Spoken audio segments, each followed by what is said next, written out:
بسم الله الرحمن الرحيم وما لي لا أعبد الذي فطرني وإليه ترجعون أأتخذ من دونه آلهة إن يردني الرحمن بضر لا تغني عني شفاعتهم شيئا ولا ينقذون إني إذا لفي ضلال مبين إني آمنت بربكم فاسمعون قيل ادخل الجنة قال يا ليت قومي يعلمون بما غفر لي ربي وجعلني من المكرمين وما أنزلنا على قومه من بعده من جند من السماء وما كنا منزلين إن كانت إلا صيحة واحدة فإذا هم خامدون يا حسرة على العباد ما يأتيهم من رسول إلا كانوا به يستهزئون ألم يروا كم أهلكنا قبلهم من القرون أنهم إليهم لا يرجعون وإن كل لما جميع لدينا محضرون وآية لهم الأرض الميتة أحييناها وأخرجنا منها حبا فمنه يأكلون وجعلنا فيها جنات من نخيل وأعناب وفجرنا فيها من العيون ليأكلوا من ثمره وما عملته أيديهم أفلا يشكرون سبحان الذي خلق الأزواج كلها مما تنبت الأرض ومن أنفسهم ومما لا يعلمون وآية لهم الليل نسلخ منه النهار فإذا هم مظلمون والشمس تجري لمستقر لها ذلك تقدير العزيز العليم والقمر قدرناه منازل حتى عاد كالعرجون القديم لا الشمس ينبغي لها أن تدرك القمر ولا الليل سابق النهار وكل في فلك يسبحون وآية لهم أنا حملنا ذريتهم في الفلك المشحون وخلقنا لهم من مثله ما يركبون وإن نشأ نغرقهم فلا صريخ لهم ولا هم ينقذون إلا رحمة منا ومتاعا إلى حين وإذا قيل لهم اتقوا ما بين أيديكم وما خلفكم لعلكم ترحمون وما تأتيهم من آية من آيات ربهم إلا كانوا عنها معرضين وإذا قيل لهم أنفقوا مما رزقكم الله قال الذين كفروا للذين آمنوا أنطعم من لو يشاء الله أطعمه إن أنتم إلا في ضلال مبين ويقولون متى هذا الوعد إن كنتم صادقين ما ينظرون إلا صيحة واحدة تأخذهم وهم يخصمون فلا يستطيعون توصية ولا إلى أهلهم يرجعون ونفخ في الصور فإذا هم من الأجداث إلى ربهم ينسلون قالوا يا ويلنا من بعثنا من مرقدنا هذا ما وعد الرحمن وصدق المرسلون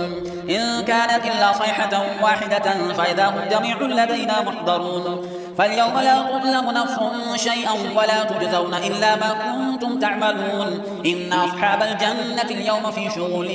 فاكهون هم وأزواجهم في ظلال على الأرائك متكئون لهم فيها فاكهة ولهم ما يدعون سلام قولا من رب رحيم وامتازوا اليوم أيها المجرمون ألم أعهد إليكم يا بني آدم ألا تعبدوا الشيطان إنه لكم عدو مبين وأن اعبدوني هذا صراط مستقيم ولقد أضل منكم جبلا كثيرا أفلم تكونوا تعقلون هذه جهنم التي كنتم توعدون اصلوها اليوم بما كنتم تكفرون اليوم نختم على أفواههم وتكلمنا أيديهم وتشهد أرجلهم بما كانوا يكسبون ولو نشاء لطمسنا على أعينهم فاستبقوا الصراط فأنى يبصرون ولو نشاء لمسخناهم على مكانتهم فما استطاعوا مضيا ولا يرجعون ومن نعمره نكس في الخلق أفلا يعقلون وما علمناه الشعر وما ينبغي له إن هو إلا ذكر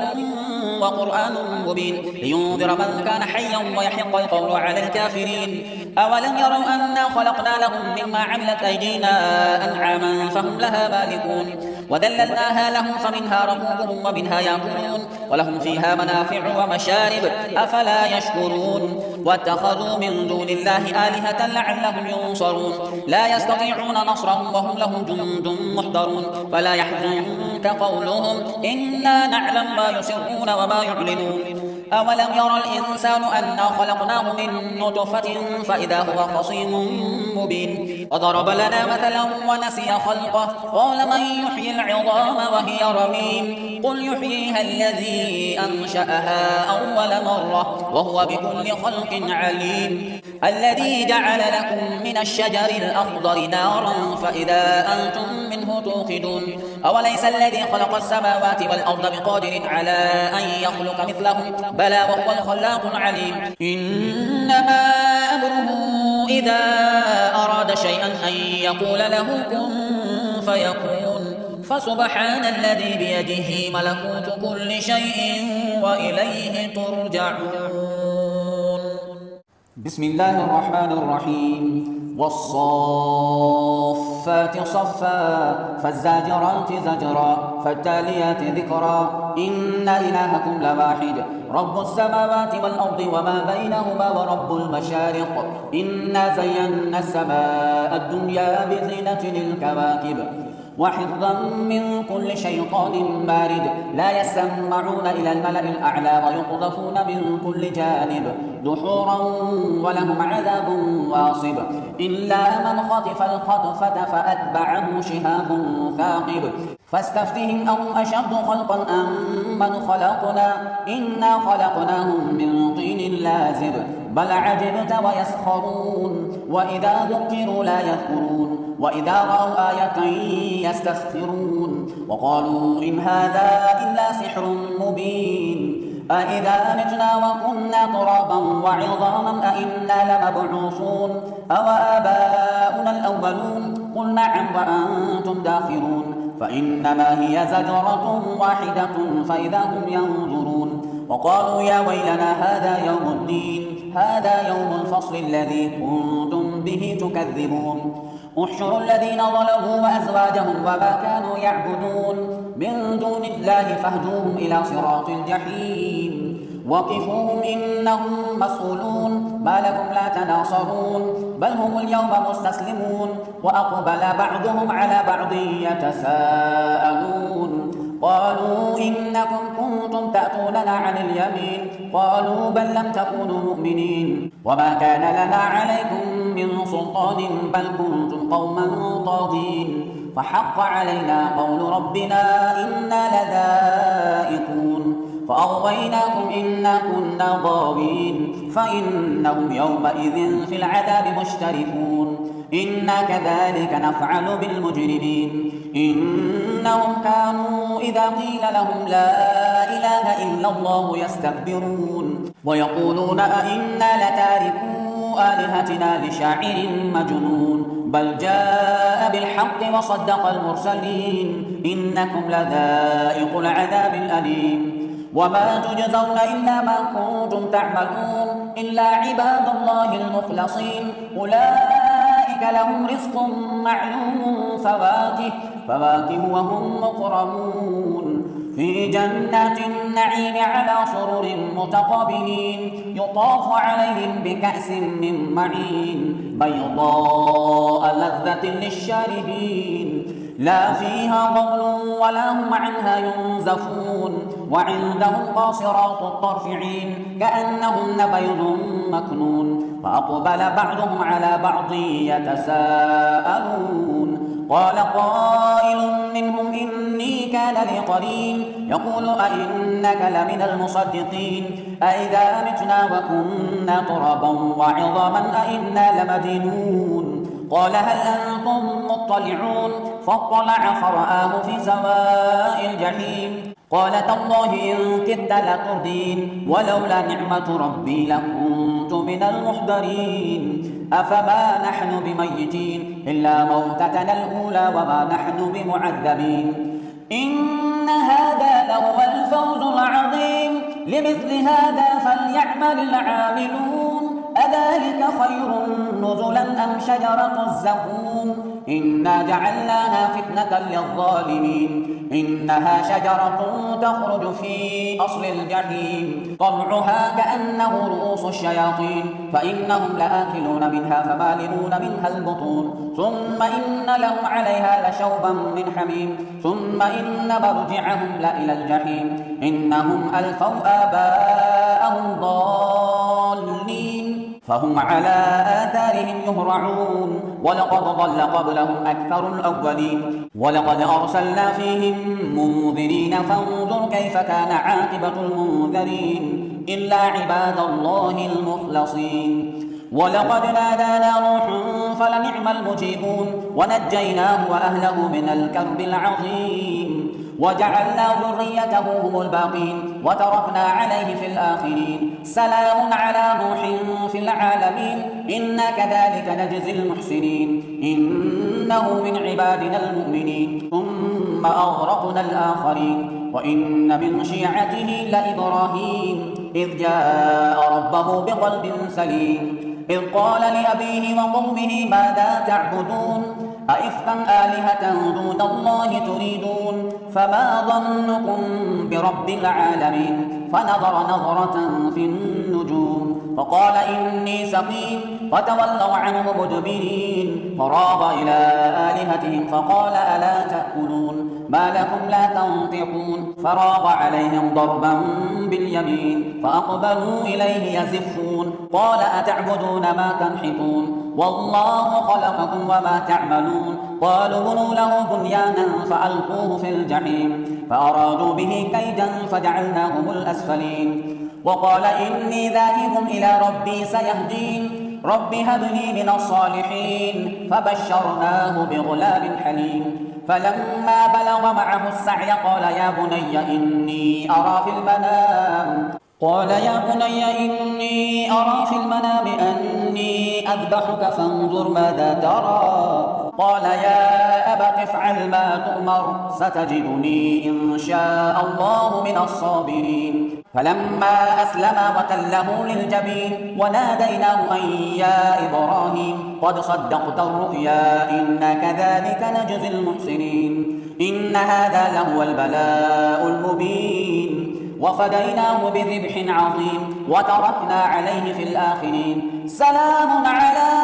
إبراهيم كذلك نجزي المحسنين إنه من عبادنا المؤمنين وبشرناه بإسحاق نبيا من الصالحين وباركنا عليه وعلى إسحاق ومن ذريتهما محسن وظالم لنفسه مبين ولقد مننا على موسى وهارون ونجيناهما وقومهما من الكرب العظيم ونصرناهم فكانوا هم الغالبين وآتيناهما الكتاب المستبين وهديناهما الصراط المستقيم وتركنا عليهما في الآخرين سلام على موسى وهارون إنا كذلك نجزي المحسنين إنهما من عبادنا المؤمنين وإن إلياس لمن المرسلين إذ قال لقومه ألا تتقون أتدعون بعلا وتذرون أحسن الخالقين الله ربكم ورب آبائكم الأولين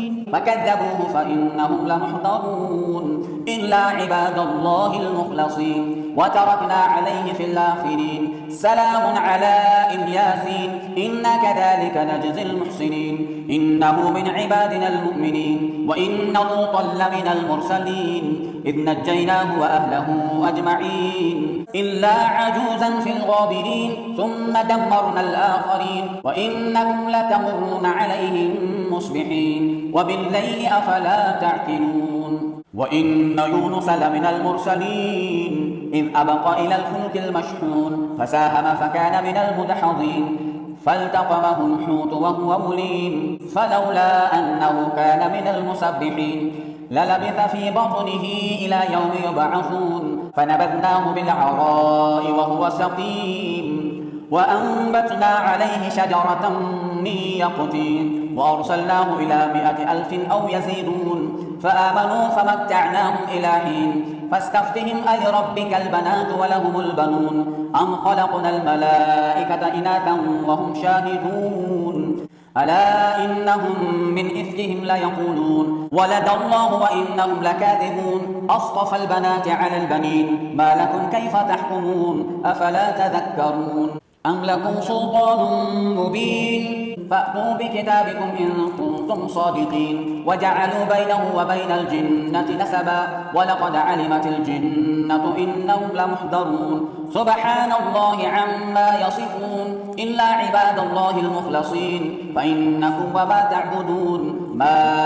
أنتم عليه بفاتنين إلا من هو صال الجحيم وما منا إلا له مقام معلوم وإنا لنحن الصافون وإنا لنحن المسبحون وإن كانوا ليقولون لو أن عندنا ذكرا من الأولين لكنا عباد الله المخلصين فكفروا به فسوف يعلمون ولقد سبقت كلمتنا لعبادنا المرسلين إنهم لهم المنصورون وإن جندنا لهم الغالبون فتول عنهم حتى حين وأبصرهم فسوف يبصرون أفبعذابنا يستعجلون فإذا نزل بساحتهم فساء صباح المنذرين وتول عنهم حتى حين وأبصر فسوف يبصرون سبحان ربك رب العزة عما يصفون وسلام على المرسلين والحمد لله رب العالمين.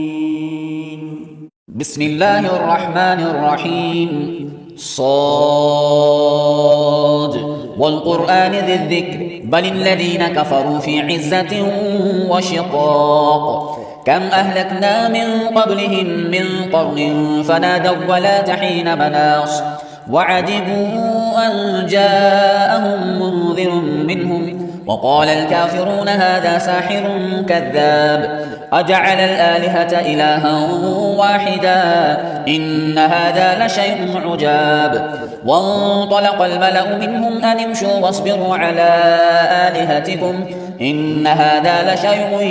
يراد ما سمعنا بهذا في الملة الآخرة إن هذا إلا اختلاق أأنزل عليه الذكر من بيننا بل هم في شك من ذكري بل لما يذوقوا عذاب أم عندهم خزائن رحمة ربك العزيز الوهاب أم لهم ملك السماوات والأرض وما بينهما فليرتقوا في الأسباب جند ما هنالك مهزوم من الأحزاب كذبت قبلهم قوم نوح وعاد وفرعون ذو الأوتاد وثمود وقوم لوط وأصحاب الأيكة أولئك الأحزاب إن كل إلا كذب الرسل فحق عقاب وما ينظر هؤلاء إلا صيحة واحدة ما لها من فباق وقالوا ربنا عجل لنا قطنا قبل يوم الحساب اصبر على ما يقولون واذكر عبدنا داود ذا الأيد إنه أواب إنا سخرنا الجبال معه يسبحن بالعشي والإشراق والطير محشورة كل له أواب وشددنا ملكه وآتيناه الحكمة وفصل الخطاب وهل أتاك نبأ الخصم إذ تسوروا المحراب إذ دخلوا على داود ففزع منهم قالوا لا تخف خصمان بغى بعضنا على بعض فاحكم بيننا بالحق ولا تشطط واهدنا إلى سواء الصراط إن هذا أخي له 99 نعجة ولي نعجة واحدة فقال أكفلنيها وعزني في الخطاب قال لقد ظلمك بسؤال نعجتك إلى نعاجه وإن كثيرا من الخلطاء ليبغي بعضهم على بعض إلا الذين آمنوا وعملوا الصالحات وقليل ما هم وظن داود أنما فتناه فاستغفر ربه وخر راكعا وأناب فغفرنا له ذلك وإن له عندنا لزلفى وحسن مآب يا داود إنا جعلناك خليفة في الأرض فاحكم بين الناس بالحق ولا تتبع الهوى فيضلك عن سبيل الله إن الذين يضلون عن سبيل الله لهم عذاب شديد بما نسوا يوم الحساب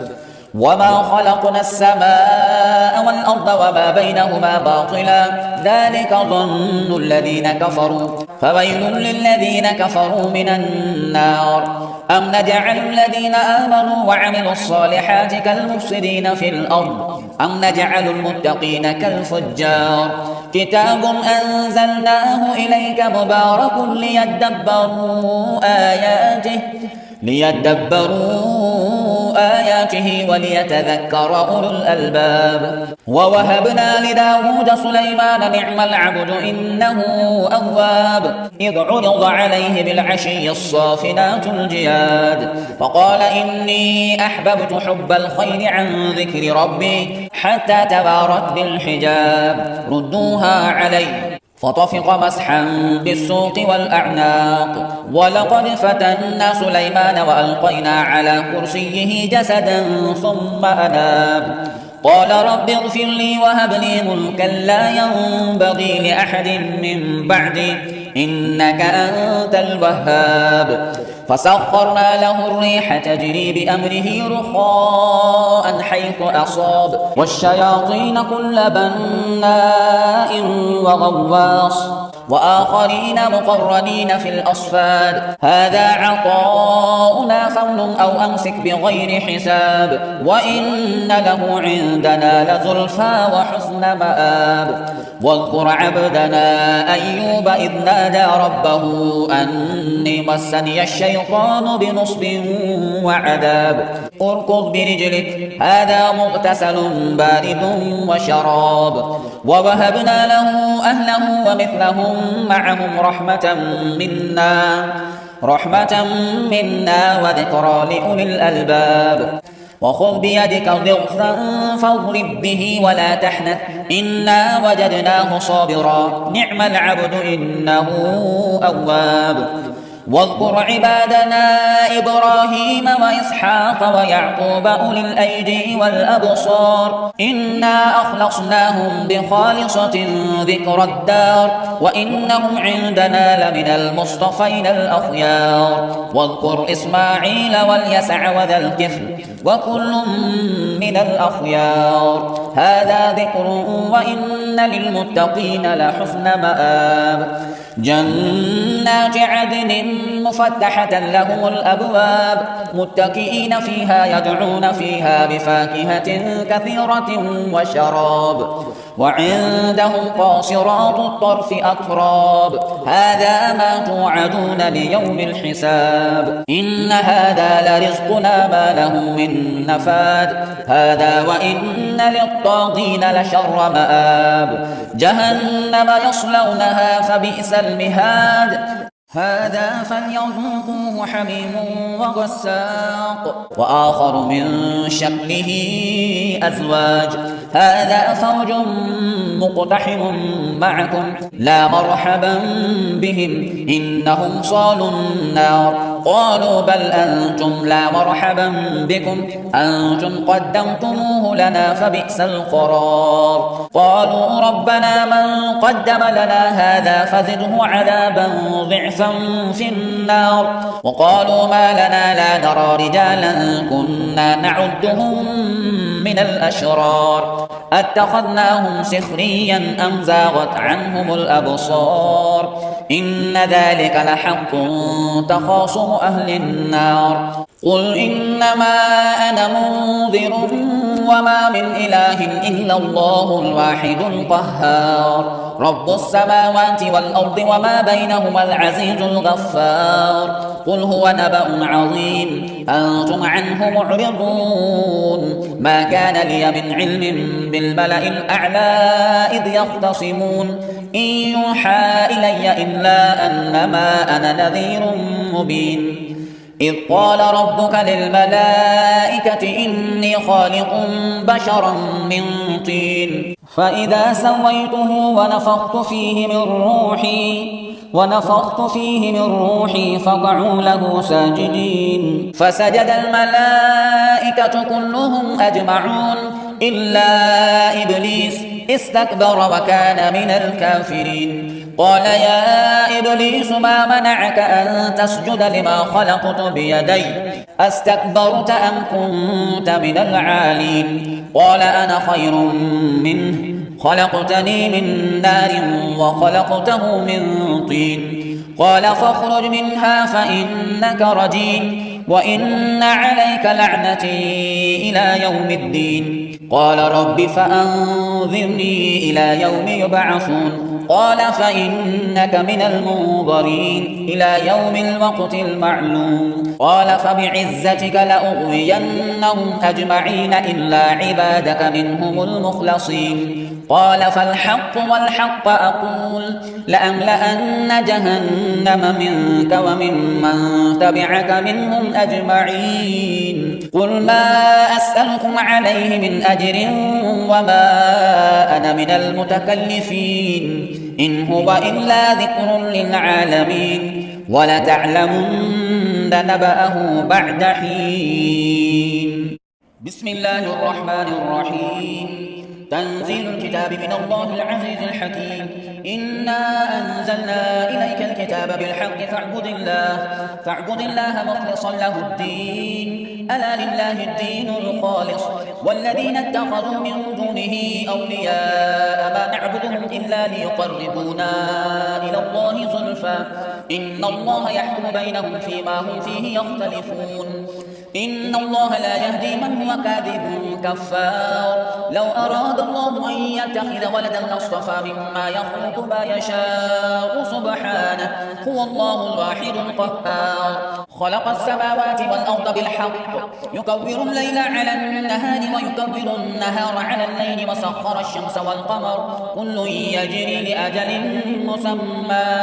ألا هو العزيز الغفار خلقكم من نفس واحدة ثم جعل منها زوجها وأنزل لكم من الأنعام 8 أزواج يخلقكم في بطون أمهاتكم خلقا من بعد خلق في ظلمات 3 ذلكم الله ربكم له الملك لا إله إلا هو فأنا تصرفون إن تكفروا فإن الله غني عنكم ولا يرضى لعباده الكفر وإن تشكروا يرضه لكم ولا تزر وازرة وزر أخرى ثم إلى ربكم مرجعكم فينبئكم بما كنتم تعملون إنه عليم بذات الصدور وإذا مس الإنسان ضر دعا ربه منيبا إليه ثم إذا خوله نعمة منه نسي ما كان يدعو إليه من قبل وجعل لله أندادا ليضل عن سبيله قل تمتع بكفرك قليلا إنك من أصحاب النار أمن هو قانت آناء الليل ساجدا وقائما يحذر الآخرة ويرجو رحمة ربه قل هل يستوي الذين يعلمون والذين لا يعلمون إنما يتذكر أولو الألباب قل يا عبادي الذين آمنوا اتقوا ربكم للذين أحسنوا في هذه الدنيا حسنة وأرض الله واسعة إنما يوفى الصابرون أجرهم بغير حساب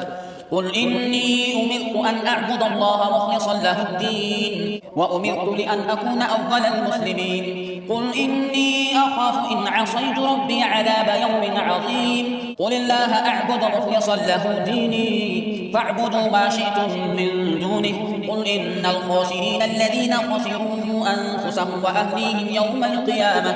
ألا ذلك هو الخسران المبين لهم من فوقهم ظلل من النار ومن تحتهم ظلل ذلك يخوف الله به عباده يا عباد فاتقون والذين اجتنبوا الطاغوت أن يعبدوها وأنابوا إلى الله لهم البشرى فبشر عباد الذين يستمعون القول فيتبعون أحسنه أولئك الذين هداهم الله وأولئك هم أولو الألباب أفمن حق عليه كلمة العذاب أفأنت تنقذ من في النار لكن الذين اتقوا ربهم لهم غرف من فوقها غرف مبنية تجري من تحتها الأنهار وعد الله لا يخلف الله الميعاد ألم تر أن الله أنزل من السماء ماء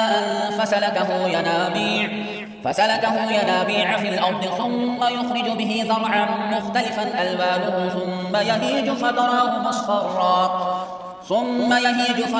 مصفرا ثم يجعله حطاما إن في ذلك لذكرى لأولي الألباب أفمن شرح الله صدره للإسلام فهو على نور من ربه فويل للقاسية قلوبهم من ذكر الله أولئك في ضلال مبين الله نزل أحسن الحديث كتابا متشابها مثانية تقشعر منه جلود الذين يخشون ربهم ثم تلين جلودهم وقلوبهم إلى ذكر الله ذلك هدى الله يهدي به من يشاء ومن يضلل الله فما له من هاد أفمن يتقي بوجهه سوء العذاب يوم القيامة وقيل للظالمين ذوقوا ما كنتم تكسبون كذب الذين من قبلهم فأتاهم العذاب من حيث لا يشعرون فأذاقهم الله الخزي في الحياة الدنيا ولعذاب الآخرة أكبر لو كانوا يعلمون ولقد ضربنا للناس في هذا القرآن من كل مثل لعلهم يتذكرون قرآنا عربيا غير ذي عوج لعلهم يتقون ضرب الله مثلا رجلا فيه شركاء متشاكسون ورجلا سلما لرجل هل يستويان مثلا الحمد لله بل أكثرهم لا يعلمون إنك ميت وإنهم ميتون ثم إنكم يوم القيامة عند ربكم تختصمون